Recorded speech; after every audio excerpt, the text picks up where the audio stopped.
Video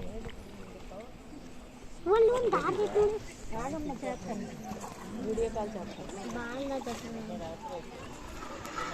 ఒక నిమిషం ముందు చేపలు ఫోన్ చేస్తాను.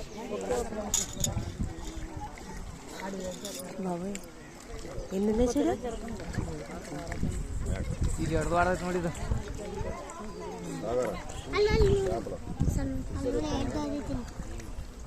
నీ చేపలు కాదు, ఈ చేపలు మండలు తింటే వస్తున్నాయి. నీ చేపలు వీడియో తీయండి. మండలు పైకి బాగా కనపడుతున్నాయి. అది ఎక్కడికి వెళ్ళమంటండి? అవి పెద్ద నీరు వచ్చినా కానీ ఇప్పుడు నీళ్ళు ఇప్పుడు ఎదురు వెళ్ళాలి కదా, లెక్క నీళ్ళు లేనప్పుడు ఎదురు వెళ్తలే చూడండి. అవి మండలు వేస్తున్నారు కదా, ఇక్కడెక్కడ తిరుగుతున్నాయి. అలాగని కాదు, బాగా కనపడుతుంది. అక్కడ బాగా కనపడుతున్నాయి. ఇక్కడ నీరు నీడ కింద ఉంది అంతే. అక్కడ నీరు తక్కువ ఉన్న వల్ల బాగా కనపడుతుంది. ఇక్కడ కొంచెం లోతుంది. ఎలా మెరుతున్నాయి చూడండి.